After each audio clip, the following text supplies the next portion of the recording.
ہاں غلام تھے بیچارے یا نوجوان تھے. نوجوانوں پر بزرگوں کو خود ہی حق حاصل ہوتا ہے جو چاہے کرے. اور غلام تو ملکیت ہوتا ہے, زندہ ذبح کر دے تبھی کوئی پوچھنے والا نہیں.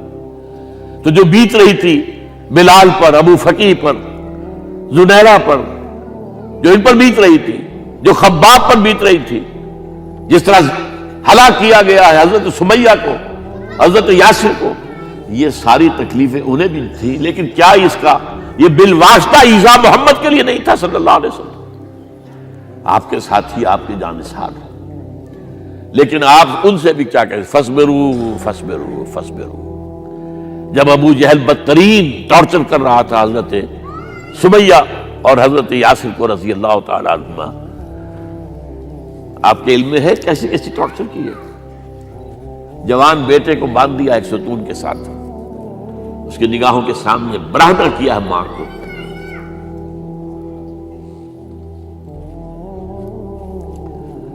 ہاتھ میں ایک مورتی ہے,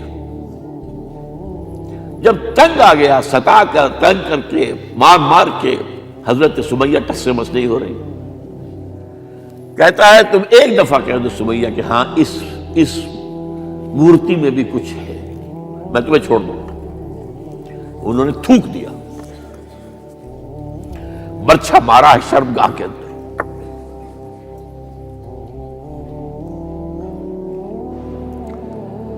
کتنی تکلیف پہنچی ہوگی حضور کو, لیکن آپ گزر رہے. اصبروا یا آل یاسر فإن موعدکم الجنہ. اے یاسر کے گھر والوں صبر کرو, تمہارے استقبال کی تیاریاں ہو رہی ہیں جنت. یہ سیرت کوئی بلاتا سناتا ہے, یہ سیرت. یاسر کے ساتھ کیا کیا ہے, 4 اونٹ نر سانڈ, اور ان کے ساتھ رسے باندھ کر ایک رسے سے ان کا ایک بازو باندھا, ایک سے دوسرا بازو, ایک سے ایک ٹانگ, دوسرے سے دوسری ٹانگ. انہیں دوڑایا ہے کہ پرکھتے ہو جیسے قسم کے. یہ دین ایسے ہی قائم نہیں ہوا. عدل و انصاف کا نظام ٹھنڈے ٹھنڈے قائم نہیں ہوتا, گھر میں آرام سے بیٹھے ہوئے قائم نہیں ہوتا. اور سنیے, 3 برس شیب بنی ہاشم کے تو قید ہے, 3 برس. اور یہاں کی قید پر قیاس نہ کریں. یہاں تو جیل میں کھانے کو ملتا ہے, راشن ملتا ہے, جیسا بھی ملتا تو ہے نا. اور لیڈروں کے لیے تو class A class B class ہے. آپ تو ان کا تو لیڈر تو لوگ جب آتے ہیں جیل کاٹ کر معلوم ہوتا ہے کہ شاید کسی صحت افزا مقام سے تشریف لا رہے ہیں. وہاں کیا تھا, ٹوٹل بائیکاٹ. ایک گھاٹی, ادھر پہاڑ ادھر پہاڑ, دونوں طرف جو ہے پہرے, کوئی کھانے پینے کی چیز اندر نہیں جائے گی. اور پورا خاندان بنی ہاشم, وہ بھی کہ جو ایمان نہیں لائے, وہ قبائلی زندگی تھی نا. بنو ہاشم چونکہ حضور کو پشت پناہی چھوڑنے کو تیار نہیں ہوئے, ابو طالب نے آخری وقت تک بھی ساتھ نہیں چھوڑا. ہاں آخری وقت کے قریب ایک بات ہو گئی تھی. ایک مرتبہ تو ہوا کہ وفد آیا ہے قریش کا کہ اپنے بھتیجے کو روک لو, وہ ہمارے معبودوں کی توہین کرتا ہے.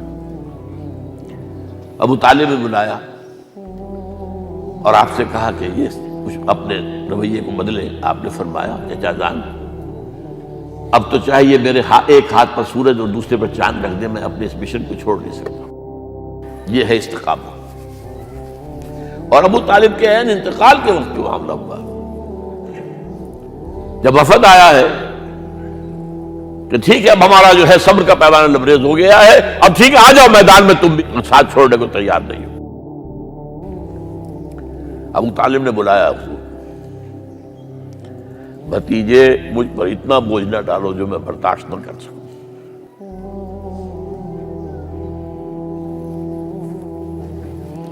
حضور کی آنکھوں میں آنسو آ گئے. چچا جان اب تو یا یہ بات بری ہوگی یا میں اپنے آپ کو ختم کر دوں, اسی میں ختم ہو جائے. بہرحال شیب بنی ہاشم میں 3 برس اس حال میں گزرے ہیں ٹوٹل بائیکاٹ، کوئی کھانے پینے کی نہیں۔ کچھ لوگ تھے شریف النفس، مثلا حکیم بن حزام تھے رضی اللہ تعالیٰ، اور بعد میں ایمان لے آئے۔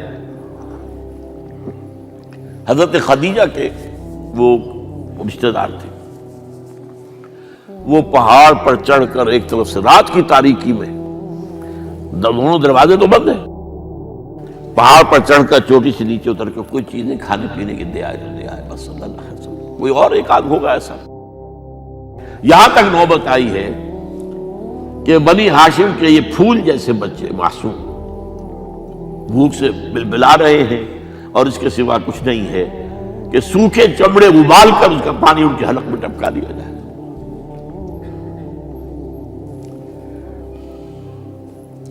اور جو ہوا وادی طائف میں، جب مکے والوں نے فیصلہ کر لیا کہ آپ قتل کر لو، ابو طالب بھی فوت ہو چکے ہیں، اب کوئی اندیشہ نہیں، کوئی خانہ جنگی شروع نہیں ہوگی،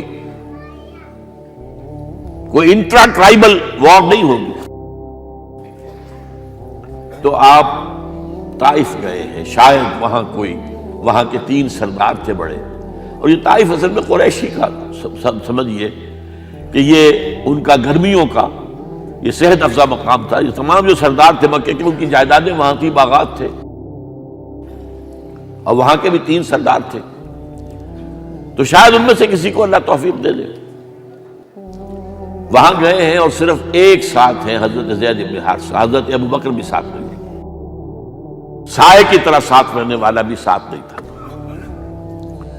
وہاں جا کر جو آپ نے تینوں سے بات کی ہے، تینوں نے وہ باتیں کہی ہیں جو کلیجے کو چیر جائیں۔ تمہارے سوا کوئی اللہ کو نہیں ملا تھا رسول بنانے، جاؤ چلے جاؤ۔ ایک کہتا ہے فوراً چلے جاؤ یہاں سے، اس لیے کہ ہو سکتا ہے کہ تم سچے ہو تو کہیں میں تمہاری توہین نہ کر دوں، اور یہ بھی ہو سکتا ہے تم جھوٹے ہو تو جھوٹے کو میں منہ نہیں لگانا چاہتا۔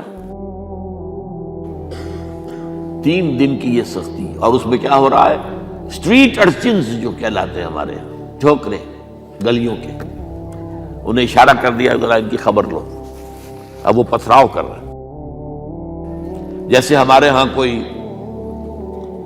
آ جاتا ہے، کوئی نیم پاگل یا کوئی اور کسی طرح کا مست قسم کا آدمی، اور اس کے اوپر چھوکرے چاروں طرف ہوں اور ستا رہے ہوں، یہ نقشہ تھا، اور طائف کی گلیاں تھیں، اور محبوب رب العالمین تھے۔ ادھر سے پتھر آ رہے ہیں تو زید بن حارثہ رکاوٹ بن گئے ہیں، لیکن پیچھے سے آ رہے ہیں، وہ کیسے روکیں گے؟ پیچھے جاتے ہیں تو ادھر سے آ رہے ہیں۔ جسم لہو لہان ہے، خون رس رس کر زخموں سے جوتیوں میں آ کے جم گیا ہے۔ پھر وہاں سے آپ نکل کر گئے ہیں، ایک باغ میں تھوڑی سی جا پناہ لی ہے تھوڑی دیر کے لیے، جوتے بڑی مشکل سے اترے ہیں، خون جمع ہوا، اور وہ جو پھر دعا نکلی ہے آپ کے، وہ کلیجے کو چیر جانے والی ہے۔ اللہم الیک اشکو ضعف قوتی وقلت حیلتی وحوانی علی الناس، اے اللہ تیری جناب میں فریاد لے کر آیا ہوں، اپنی قوت کی کمی کا، اپنے وسائل کی کمی کا، اور لوگوں میں جو رسوائی ہو رہی ہے، الی من تکلنی الی بعید یتجہمنی او الی عدو ملکت امری، مجھے کس کے حوالہ کر دیا ہے؟ مجھے دشمن کے حوالے کر دیا جو چاہے میرے ساتھ کر گزرے۔ فریاد ہے کہ نہیں؟ بڑی زوردار فریاد ہے، بڑی زوردار، لیکن پھر مقام عبدیت کا ظہور ہوتا ہے۔ ان لم یکن علی غضبک فلا ابالی، اے اللہ اگر تو ناراض نہیں ہے، مجھے اندیشہ یہ ہو گیا کہ کہیں تو ناراض تو نہیں ہو گیا، کہیں تو نے میرا ساتھ تو نہیں چھوڑ دیا۔ اگر تو ناراض نہیں ہے تو مجھے کوئی پرواہ نہیں، جو ہو سو سر تسلیم خواہ میں جو مزاج یار میں آئے۔ واپس آئے ہیں تو مکے میں داخل نہیں ہو سکتے تھے، وہاں تو قتل کا فیصلہ ہو چکا۔ باہر ہی آپ نے ڈیرا لگایا، زید بن حارثہ کو بھیجا، فلاں شخص کے پاس جاؤ کہ تم اگر امان میں لے لو محمد کو تو محمد آ جائیں، میں تو میری یہ پوزیشن نہیں ہے، میں قریش کے مقابلے میں امان نہیں دے سکتا۔ دوسرے کے پاس بھیجا، اس نے بھی کچھ ایسے جواب دے دیا۔ تیسرے کے پاس جب گئے حضرت زید، مطعم بن عدی، اس نے کہا ٹھیک ہے، میں امان دیتا ہوں محمد کو، وہ آ جائے مکے میں۔ حضور سے آگے کہا، حضور نے فرمایا نہیں جا کر کہو، آ کر لے کر جا۔ کیوں؟ کیا پتہ اچانک جو ہے میرے داخل ہوتے ہی کوئی مجھ پر حملہ کرے، قتل کر دے۔ وہ تو یہ کہہ سکے کہ ہمیں کیا پتہ تھا کہ مطعم نے جو ہے امان دی ہے، I never knew it۔ اب یہ قبیلے کے اندر یہ ہوتا تھا کہ ایک نے امان دے دی، سب کی طرف سے امان، لہذا حضور نے فرمایا آ کر لے کر جاؤ۔ وہ اپنے 6 بیٹوں کو ہتھیار سجا کر لے کر آیا ہے اور پھر لے کر گیا حضور کو، کہتا ہوا گزر رہا ہے راستے میں، لوگوں سن لو محمد میری امان میں ہے صلی اللہ علیہ وسلم۔ اس لیے آپ کو مکے کے اندر پھر 2-2.5 سال مزید رہنے کا موقع ملا ہے، اور اتنا بڑا احسان آپ نے مانا پھر مطعم بن عدی کا کہ غزوہ بدر میں جب 70 اسیر تھے قریش کے حضور کے پاس، تو آپ نے فرمایا تھا کہ اگر آج مطعم زندہ ہوتا اور وہ سفارش کرتا تو میں ان سب کو چھوڑ دیتا بغیر کسی فدیے کے۔ بہرحال یہ چند باتیں میں نے آپ کو بتائی، باقی تو یہ کہ غار ثور ہے کیسی کیسی، اور پھر غزوہ بدر سے پہلے کی رات ہے، اور وہ آپ کا زندگی کا طویل ترین سجدہ ہے اس میں، جہاں تک یہ الفاظ بھی آپ نے کہہ دیا، اللہ اگر کل یہ جو 313 یہاں جمع ہیں اگر یہ ختم ہو گئے تو پھر قیامت تک تیرا نام لینے والا کوئی نہیں ہوگا، میں آخری رسول ہوں، میری یہ 15 برس کی کمائی ہے۔ اس وقت کہا حضرت ابوبکر نے، وہ پیردار کی حیثیت سے کھڑے تھے، کہ حسبک حسبک، حضور بس کیجئے بس کیجئے۔ بہرحال بدر ہے، احد ہے، زخمی ہوئے ہیں، دندان مبارک شہید ہوئے ہیں، خون اتنا بہا ہے کہ بے ہوش ہو گئے ہیں، اور خبر اڑ گئی ہے کہ آپ شہید ہو گئے۔ یہ سب کچھ، اور سب سے بڑھ کر حمزہ کی لاش سامنے آئی، کیسی لاش، ناک کٹی ہوئی ہے، کان کٹے ہوئے ہیں، پیٹ چاک کر کے کلیجہ چبایا ہوا ہے، کس طرح برداشت کیا ہوگا آپ نے؟ اپنے اوپر تاری کر کے دیکھیں، یہ حمزہ کون ہے؟ چچا ہے، دودھ شریک بھائی ہے، خالہ داد بھائی ہے، ساتھ کا کھیلا ہوا ہمجولی ہے، اور اس کی لاش ہے۔ جو قلب اطہر پر بیت رہی تھی وہ مدینے میں آ کر ایک بڑا ماحول بدلا ہوا تھا، تب وہ بات سامنے آ گئی۔ جب آپ مدینے واپس تشریف لائے ہیں تو ظاہر بات ہے کہ زیادہ انصار کے لوگ تھے جو شہید ہوئے تھے۔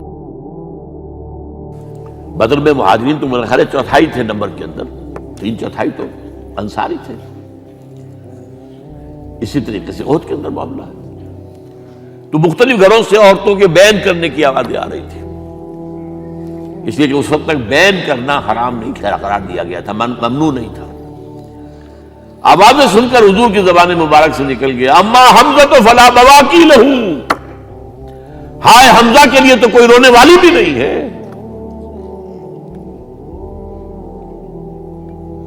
اس پر پھر صحابہ نے، انصار نے اپنے ہاں کی خواتین کو حضرت صفیہ کے ہاں بھیجا، وہ سگی بہن تھی، وہاں انہوں نے جا کے یہ بھی تعزیت کی بہن کی۔